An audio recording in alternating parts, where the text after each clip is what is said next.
Jesús, yo confío en ti. Jesús, yo confío en ti. Jesús, yo confío en ti. Jesús, yo confío en ti. Jesús, yo confío en ti. Jesús, yo confío en ti. Amén. Amén. Pueden sentarse. Nuestros ejemplos bíblicos es tan ilustrativo, da tanta luz la palabra de Dios. Ejemplos bíblicos.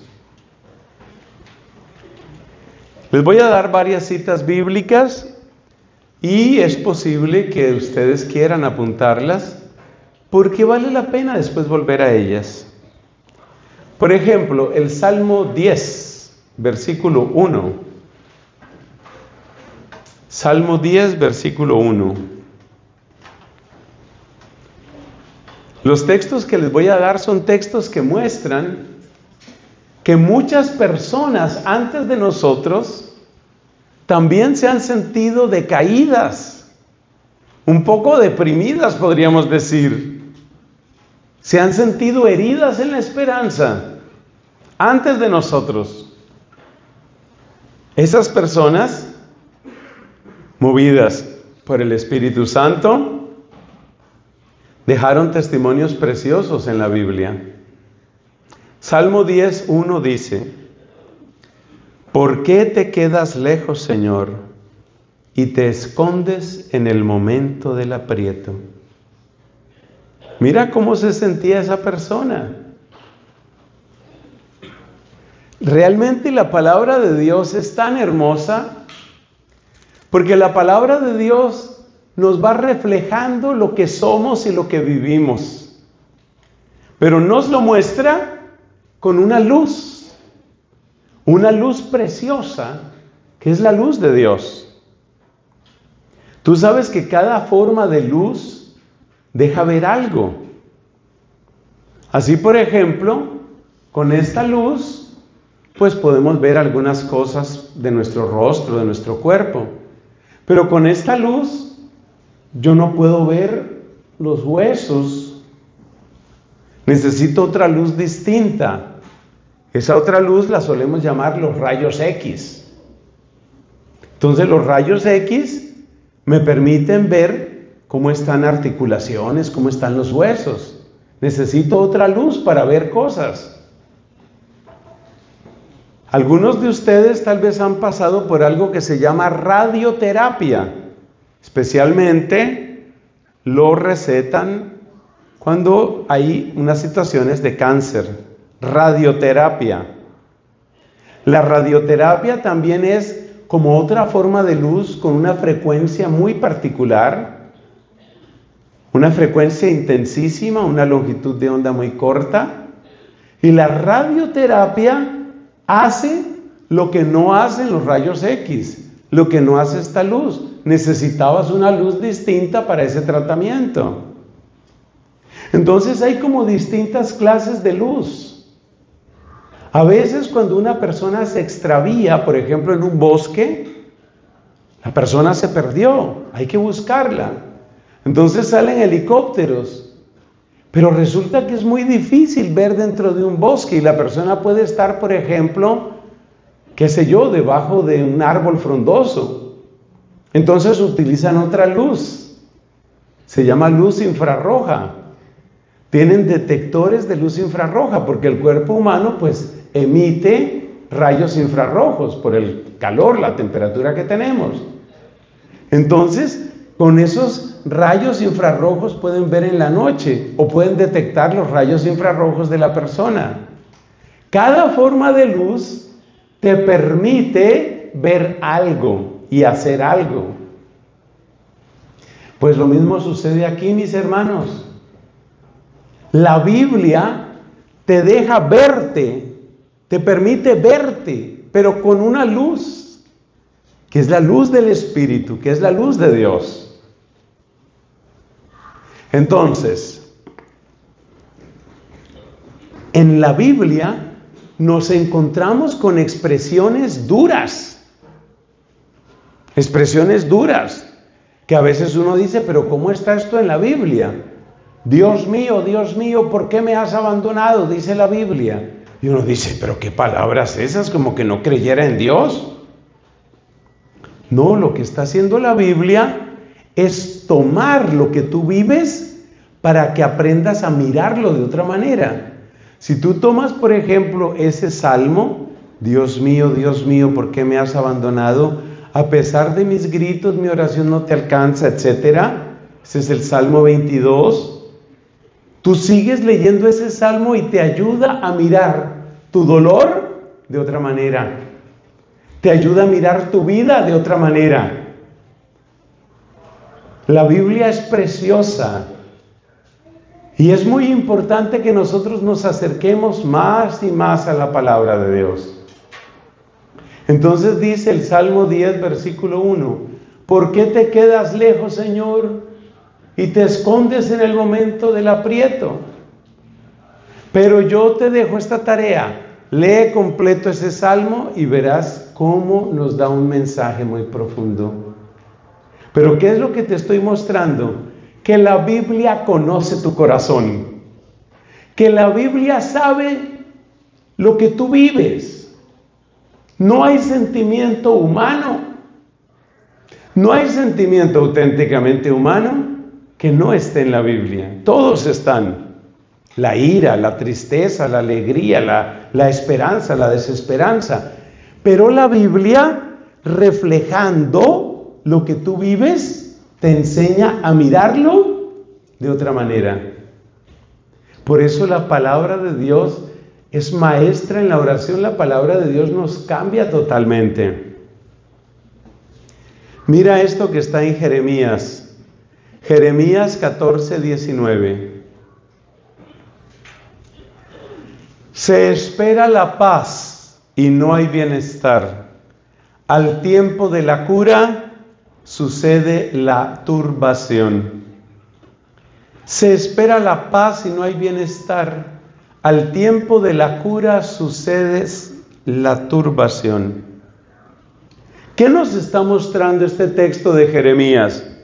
Nos está mostrando un momento muy duro, muy complicado que estaba viviendo el pueblo de Dios. Pero de nuevo, vete a Jeremías capítulo 14, por eso muy bien las personas que están apuntando, y sigue leyendo. El profeta Jeremías tiene muchas palabras de tristeza y de desolación, porque son las consecuencias del pecado. O sea, ¿qué esperamos del pecado sino eso, desolación? Pero si tú miras al profeta Jeremías, mucho más adelante, por ejemplo, capítulo 34 y de ahí en adelante, vienen una cantidad de mensajes de esperanza. Pero es que la Biblia, y esta es una gran enseñanza, la Biblia nos da esperanza, no nos da ilusión. La Biblia no quiere que nosotros seamos ilusos, sino esperanzados. La ilusión es una obra de la fantasía. La esperanza es una fuerza de la realidad divina presente en la historia. Si yo, por ejemplo, digo, cuando yo salga de este edificio me voy a encontrar un maletín con $1,000,000. Ese maletín está lleno de dinero para mí. Y con ese $1,000,000, ¿qué voy a hacer? Primero me voy a ir a unas vacaciones y voy a recorrer todo el Pacífico y me voy a ir hasta Hawái y me voy a hospedar en el hotel más caro y voy a hacer... Eso son tonterías, eso es pura fantasía. Pura fantasía. Nosotros no vivimos de la fantasía. Nosotros no vivimos de la ilusión. Nosotros vivimos de la esperanza. Y la esperanza es la fuerza de la realidad de Dios en la historia. Por eso nosotros sabemos de la victoria de Dios y no tenemos miedo. Pero no es ilusión, no es fantasía. Entonces el profeta Jeremías nos cuenta cosas duras. Yo hoy te invito, solemnemente te invito, acércate mucho más a la palabra de Dios. Dedícale tiempo a la palabra de Dios. Lee con amor, pidiendo el Espíritu Santo. Ten una buena Biblia que tenga buenas notas. Aquí mismo ustedes encuentran buenas Biblias, escogidas, por supuesto, Biblias católicas. No vamos a buscar otra cosa. Ten una buena Biblia que tenga notas, que tenga citas paralelas. Sácale tiempo. Pero ¿qué nos está mostrando la Biblia? Que las cosas que nosotros hemos vivido o estamos viviendo, ya las han vivido otras personas. O sea que la Biblia nos enseña a vivir. Mira este texto tan hermoso del profeta Oseas, capítulo 14, versículo 3, que ya nos muestra un cambio muy interesante. Aquí hay que hacer una aclaración. Resulta que en el tiempo del profeta Oseas había una nación muy fuerte, muy poderosa, que se llamaba Asiria. Geográficamente corresponde a donde está Siria hoy. En aquella época se hablaba del imperio asirio. Asiria era una nación muy poderosa. Entonces, varias veces los israelitas se sintieron tentados ¿a qué? A hacer alianza con Asiria, porque era un vecino fuerte. Pero resulta que Asiria no creía en Yahvé, no creía en Dios. Resulta que Asiria era un pueblo pagano, donde además se practicaba mucha brujería, como suele suceder donde entra el paganismo. Y los israelitas, el pueblo de Dios, hacían alianza con naciones paganas, mucho más grandes que ellos, mucho más fuertes que ellos. Hacían alianza con esos pueblos, pues buscando tener al lado un fuerte, tener un aliado fuerte. Pero tú sabes que cuando se hacen esas alianzas tan desiguales, lo que parecía barato al final sale caro. Porque tú haces alianza con uno que es muy fuerte, pero que es muy corrupto, y tarde o temprano te salpica su corrupción, te salpica su pecado, te salpica su brujería. Ahora sí leamos la frase de Oseas, capítulo 14, versículo 3, dice: Asiria no nos salvará. No montaremos nuestros caballos para ir a buscar ayuda a Asiria. Tampoco volveremos a decirle a lo que hicimos con nuestras manos: tú eres nuestro Dios. Porque claro, como Asiria era tierra de paganos, entonces, ¿qué se aprende estando con paganos? A hacer ídolos. Es lo mismo que pasa cuando tú tienes un amigo que vive metido en el alcohol, las mujeres, la vida desordenada, la droga. Es muy fácil que tú caigas en lo mismo. Eso le pasó a Israel. Israel aprendió de Asiria a hacer ídolos y a volverse idólatra. ¡Qué peligro! Entonces, ¿qué es lo que nos está mostrando Oseas en ese capítulo 14? ¿Qué nos está mostrando Oseas? Nos está mostrando un momento de desengaño.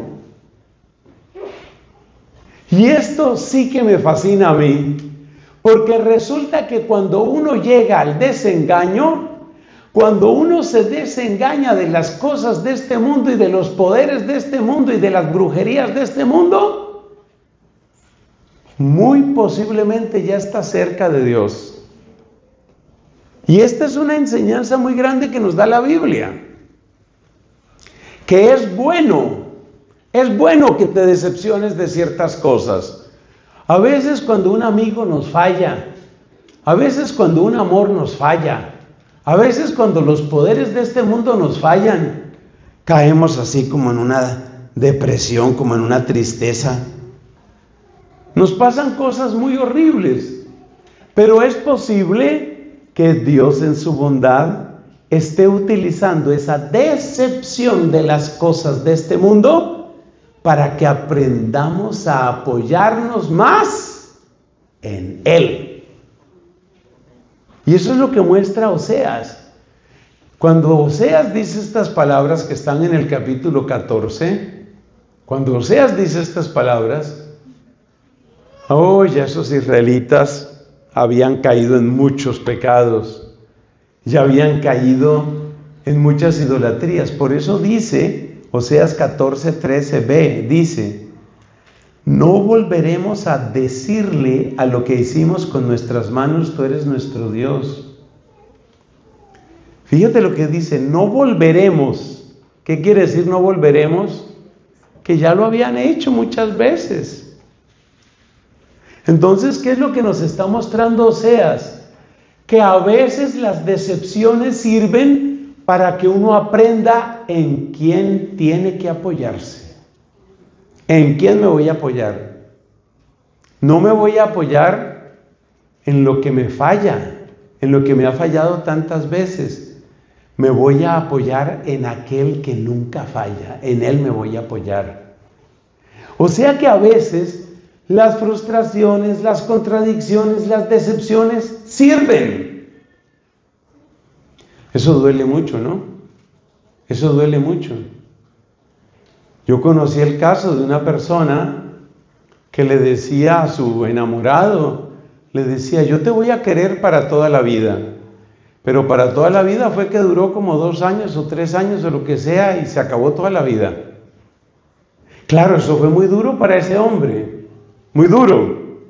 Pero él aprendió, espérate, es que el primer amor de mi vida, el amor más importante en mi vida, no puede ser ni hombre ni mujer. El amor más importante en mi vida tiene que ser Él, el Señor. ¿Y qué dice Deuteronomio capítulo 6? Dice, amarás al Señor tu Dios. ¿Cómo? Con todo tu corazón, con toda tu alma, con todas tus fuerzas. Como quien dice, caballero, es que Dios va primero. Sí, que se puede querer también a la novia, a la amiga, a la esposa, al amigo, sí. Pero el número 1, para Dios. Todo lo demás puede fallar. Eso es lo que nos muestra Oseas. Israel trató de apoyarse en Asiria, porque veían que el imperio asirio era fuerte. Sí era fuerte, pero el imperio asirio era egoísta. Es que muchas veces el que es fuerte y poderoso se ha vuelto poderoso y fuerte por egoísta, porque solo busca sus intereses, porque no le interesa nada más. Entonces tú te recuestas al que ves fuerte, te recuestas ahí y no te das cuenta que ese fuerte se hizo fuerte y se hizo poderoso porque solamente piensa en sí mismo. Y tú te recuestas y él no está pensando en ayudarte a ti, está pensando en cómo aprovecharse de ti. Entonces la Biblia ahí nos está dando una enseñanza muy importante, y es que uno a veces necesita decepcionarse de las cosas de este mundo. A veces uno necesita eso. Y es bueno decepcionarse si eso redunda en que lleguemos a una perfecta confianza en Dios. Las bienaventuranzas que encuentras en el capítulo 5 de San Mateo o en el capítulo 6 de San Lucas, nos están mostrando exactamente eso. Nos están mostrando que es bienaventurado el que aprende a desengañarse de este mundo. Bienaventurados los pobres de espíritu, dice Mateo. Es decir, que no es la pobreza que me llegó porque salieron mal los negocios simplemente o por las injusticias del mundo.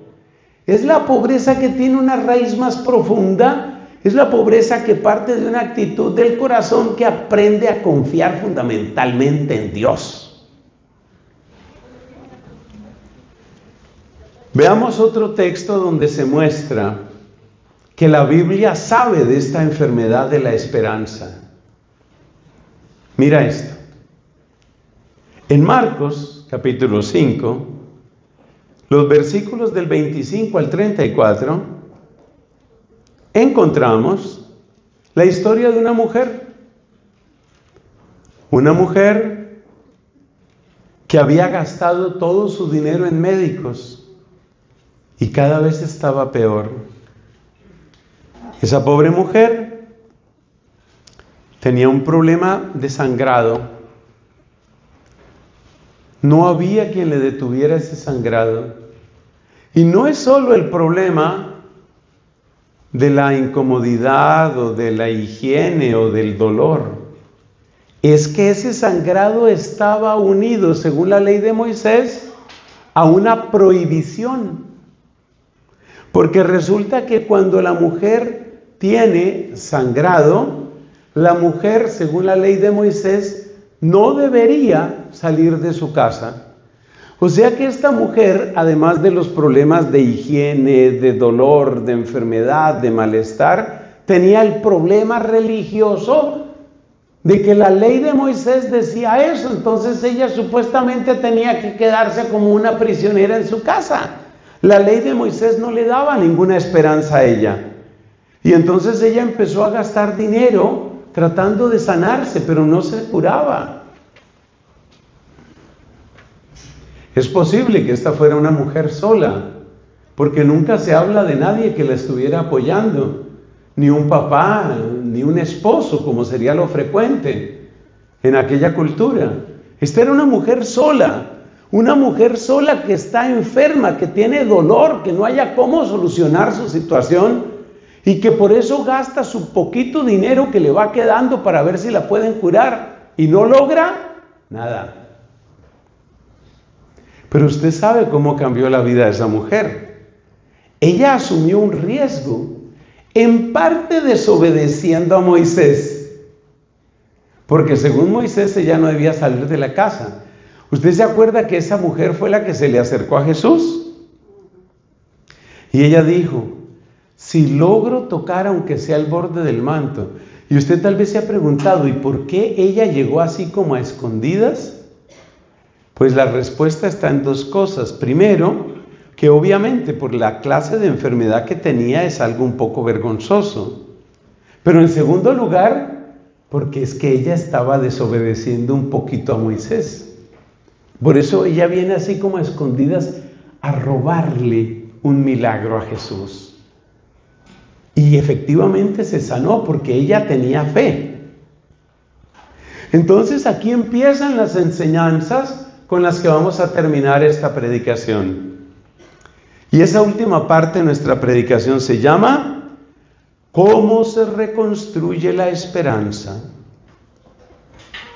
¿Cómo se reconstruye la esperanza? Y la respuesta finalmente es una luz potente que nos lleva hacia aquel que es la luz, es decir, hacia Cristo. Sigamos apuntando citas bíblicas, que somos felices apuntando. Mateo capítulo 14, versículos del 27 al 30, que nos cuenta una barca en la que estaba Cristo. Mejor dicho, una barca en la que no estaba Cristo, porque es que hay varios pasajes de barcas. Una vez Cristo mandó a los discípulos adelante en la barca. Y esta barca, en medio de la noche,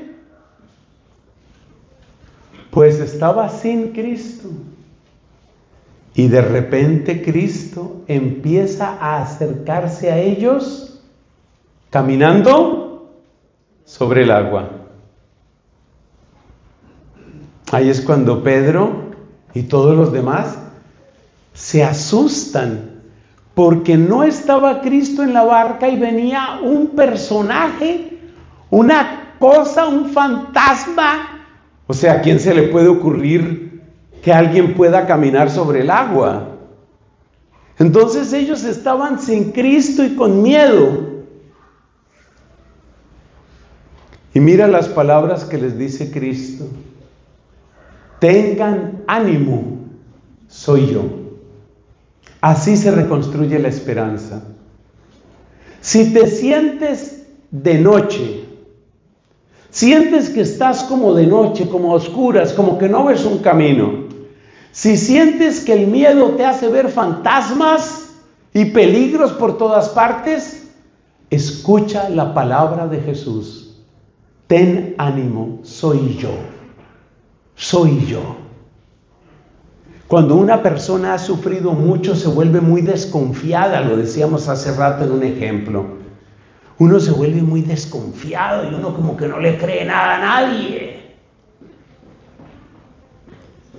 Ten ánimo, soy yo. Ten ánimo, soy yo. El Señor Dios se acerca a ti. Ten ánimo, soy yo. Piensa en la persona que está enferma, una persona que está sufriendo unos terribles dolores. No sabe si es el colon, no sabe si es apendicitis, no sabe si es el estómago, no sabe si es el hígado, será hepatitis, será pancreatitis, será un problema en el intestino, será apendicitis, no sé. Y la persona se le inflama, se le distiende, es la palabra técnica, se le hincha ese vientre y la persona está con ese dolor y no puede ni tocarse y lo llevan al médico. Y el médico, una cosa que tiene que hacer es una palpación. A mí me ha tocado eso, porque claro, yo también me he enfermado algunas veces. Y uno está así todo sensible y uno todo le duele y el médico dice, le voy a hacer una palpación. Y entonces el médico divide la zona del abdomen, la divide como en 9 partes y tiene que ir palpando porque de acuerdo con el lugar donde haya mayor dolor, ya eso le da una señal. Pero uno no quiere que nadie lo toque. Pero el médico dice, le voy a hacer una palpación, le va a molestar un poco, pero necesitamos esto. ¿Qué le está diciendo el médico? Ánimo, ánimo, por aquí empieza su curación. Y entonces lo va palpando a uno. Ah, parece que es un tema del hígado. Por el lugar parece que es un tema del hígado. Pero ahí empieza la curación. Entonces yo hoy te invito, para la reconstrucción de la esperanza, yo te invito a que le permitas a Cristo palparte. Algunas veces te va a doler. Hay gente que no quiere que le duela. Y sí, algunas veces duele. La carta a los Hebreos nos dice, y lo vamos a citar después también, otro texto de la carta a los Hebreos. La carta a los Hebreos nos dice que duele, que sí duele, que de verdad duele. Claro que duele. ¿Qué vamos a hacer? Y a veces uno no quiere que le duela, pero hay una parte de la curación que pasa por el dolor. Y ese dolor es el dolor del arrepentimiento y es el dolor de darse cuenta, sí me equivoqué, sí hice daño, con mi orgullo, con mi agresividad, con mi envidia, con mi codicia, con mi lujuria, con mi mentira, sí hice daño. Entonces, como el médico, Cristo también tiene que palpar y a veces te va a doler. Y a veces uno asiste a uno de estos encuentros y cuando le hablan a uno de la mala relación con el papá, a veces uno se conmueve y vuelve y siente rabia o vuelve y siente llanto. Y duele porque lo están palpando. Pero si es Cristo el que te está palpando, Él es el médico divino. Hay otro pasaje donde también se habla de ánimo. Marcos, capítulo 10, versículo 49. Ahí también se habla de ánimo. Ese es el pasaje de un ciego, el ciego Bartimeo, muy conocido. El ciego Bartimeo es ese que se puso a gritar: Jesús, hijo de David, ten compasión de mí. ¿Y la gente le ayudó? No. La gente que le decía: cállese. ¿Ve? Lo descalificaban. Cállese. Como quien dice: quédese con su ceguera, siga pidiendo plata como buen mendigo que es, siga pidiendo plata y quédese con su ceguera y cállese y no nos estorbe y no canse, ¿oyó? Cállese. ¿Pero qué hizo él? No se cayó. Él no se cayó. Él siguió gritando. Y por eso yo te invito a que también nosotros le clamemos al Señor una y otra vez. Jesús, hijo de David, ten compasión de mí. Y Jesús, que iba caminando, se detuvo y lo mandó llamar. Y la misma gente que antes le decía, cállese, en Marcos 10:49, mira lo que le dicen: ánimo, te está llamando. Ánimo, te está llamando. Mira, yo quisiera, por ejemplo, en un lugar tan bello como este, yo quisiera que pusiéramos así muchos letreros de esos, o en las casas de retiro, o en los confesionarios. Deberíamos poner en los confesionarios así unos letreros grandes. Ánimo, te está llamando. Y cuando vayamos a un retiro espiritual, hay que poner ese letrero. Ánimo, te está llamando. El Señor te está llamando para quitarte la ceguera, para quitarte la cadena, para quitar la condena. El Señor te está llamando. ¿Qué más nos ayuda para recuperar la esperanza? No la ilusión en el sentido de fantasía. Hermanos, nosotros no vivimos de fantasías. No vivimos de imaginaciones. Ay, si yo me encuentro una bolsa con $1.000.000. No, nosotros no vivimos de fantasías. ¿Qué más nos ayuda? El testimonio sobre la misericordia. Dale una lectura a todo el capítulo 15 de San Lucas, donde están las parábolas de la misericordia. La oveja perdida, la moneda perdida, el hijo pródigo. Lucas capítulo 15. Dale una lectura ahí, Lucas capítulo 15. Eso es impresionante. Y uno lee y por dentro la esperanza empieza a crecer, porque es inevitable que tu corazón haga esta pregunta bellísima. Si Dios lo hizo con esa persona, ¿no será que lo puede hacer conmigo también? Si Dios ayudó a aquella mujer adúltera, ¿no será que también me puede ayudar a mí que he pecado tanto? Si Dios ayudó a esa Magdalena, que parece que había estado en tratos con el demonio, ¿no será que me puede ayudar a mí también? Si ese padre amoroso abrazó con tanto cariño al hijo que volvía, ¿no será que me va a recibir a mí también?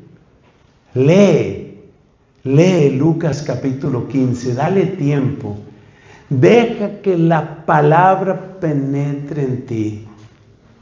Ahora utilizan mucho en inglés el verbo sink in, como quien dice, deja que eso decante, deja que llegue profundo, ¿no? Let it sink in, deja que entre esa palabra, saboréala, agradécela. Si Dios ama tanto, si Dios carga a la oveja perdida, si Dios se alegra con la moneda encontrada, Dios tiene algo para mí.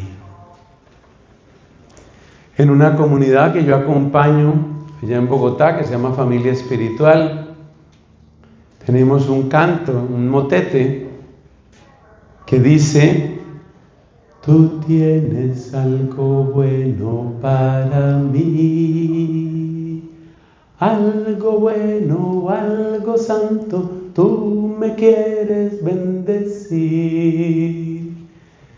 Y yo acepto, Padre Dios, tu precioso plan de amor. Mi esperanza y mi alegría están en ti. Tú tienes algo bueno para mí. Si tú lo hiciste con un Pablo, que era un perseguidor, si tú lo hiciste con un Pedro, que era impulsivo, prometía y no cumplía, si tú lo hiciste con todos esos apóstoles a los que les ofreciste tu paz, hubo uno que dio la espalda a la misericordia. Bueno, Dios sabrá qué pasó con él. No nos toca resolverlo a nosotros. Pero si tú tuviste esa paciencia y ese amor y esa ternura con todos ellos, hay esperanza para mí. Hay esperanza para mí. Por eso, ese libro que muchos de ustedes tienen, y por favor el que no tenga Biblia, hoy es el día para conseguirla, Biblia personal, ese libro bendito te da esa luz que necesitas. ¿Cómo más crece la esperanza? Mira, la esperanza crece también con la promesa de la presencia. Mateo capítulo 28. Yo estaré con ustedes todos los días hasta el fin del mundo, todos los días. No hay día en que yo no pueda confiar en Cristo. No hay día que yo no pueda esperar en Cristo. Pero es que es un día en el que pequé. Pues ese es el día en que más lo necesito. ¿Qué dijo Jesús? No necesitan de médico los sanos, sino los enfermos. Sino los enfermos. Entonces, si pequé, pues ese es el día que más necesito a Jesús. ¿Qué más nos ayuda para la esperanza? Pedir el Espíritu Santo. El Espíritu Santo se llama también Espíritu Paráclito. ¿Y sabes lo que significa la palabra Paráclito? Parakletos. Para, en griego, significa al lado. Kletos viene del verbo que significa llamar. Llamar. Entonces es el que tú llamas para que esté a tu lado. Parakletos es lo mismo que advocatus, de donde viene abogado. Es tu abogado, es tu defensor, es el que se pone de tu parte, es el que está a tu lado. El Espíritu Santo de Dios te reconstruye en la esperanza. Además, no se nos olvide que la esperanza es una virtud teologal. Y las virtudes teologales solamente las da el Espíritu Santo. ¿Qué más nos ayuda? Mira el final del capítulo 16 de San Juan. ¿Qué dice? Tengan ánimo. Otra vez Cristo dándonos ánimo. Tengan ánimo. Yo he vencido al mundo. Yo he vencido al mundo. No es el mundo el que me ha vencido. Yo he vencido al mundo. Ese es Cristo. Y eso da ánimo. ¿Qué más nos ayuda? Vamos terminando, mis hermanos. Ver el testimonio de tantos que han sufrido y que han perseverado. Mira Hebreos capítulo 12, versículo 1. Bueno, primero conviene leer todo el capítulo 11 de la carta a los Hebreos, pero luego mira Hebreos 12, 1. ¿Qué dice Hebreos 12, versículo 1? Dice: tenemos a nuestro alrededor una nube de testigos. ¿Y quiénes son esos testigos? Son sobre todo los santos, los mártires, los misioneros, los que se entregaron con generosidad a las obras de misericordia. Esa es la nube de testigos. Nosotros, mis hermanos, viendo a tantos que han logrado, a tantos que han dado el paso. Por eso también ayuda mucho en los retiros espirituales, ayuda muchísimo escuchar testimonios. Porque cada testimonio que uno escucha es como Dios que nos está diciendo: ¿te das cuenta que sí se puede? ¿Te das cuenta que sí se puede? Porque lo que el demonio nos quiere meter en la cabeza es: tú ya te quedaste así. Eres un amargado y amargado morirás. Eres un borrachín y borracho morirás. Lo tuyo es la lujuria, eso no lo controla nadie. ¿Quién puede con ese cuerpo suyo? Nadie. Ya te vas a morir así. Eso es lo que nos dice el enemigo, que vamos a morir así, en pecado y tristes y desesperados. Pero nosotros levantamos con fuerza el testimonio de la cruz de Cristo y nosotros decimos: yo sé que yo soy amado.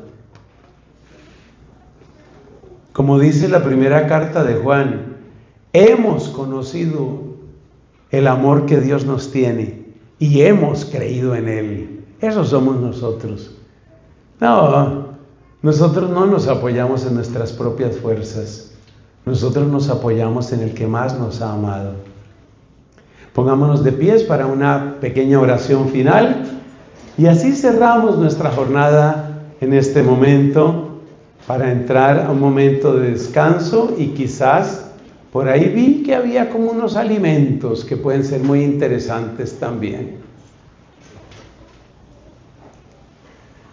Padre Dios, miramos el corazón divino de Jesucristo.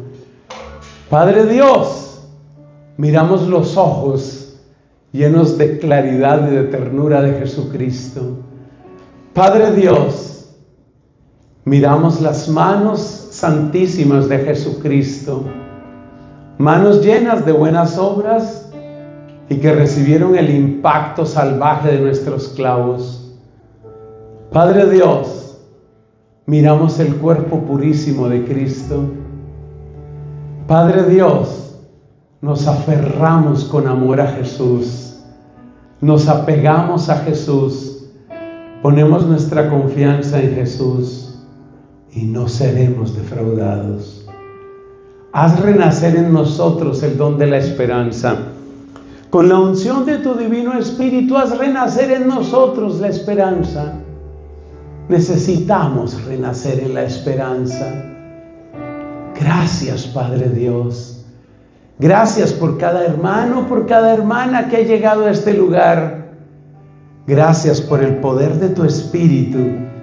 Gracias por la fuerza de tu unción. Gracias por la ternura de tu corazón. Gloria al Padre, al Hijo y al Espíritu Santo. Como era en un principio, ahora y siempre, por los siglos de los siglos. Amén. La gloria para Dios, mis hermanos. Si tienes esperanza en que va a crecer en ti el don de la esperanza, pues ayudémonos con un signo visible. Démosle un aplauso a Jesús.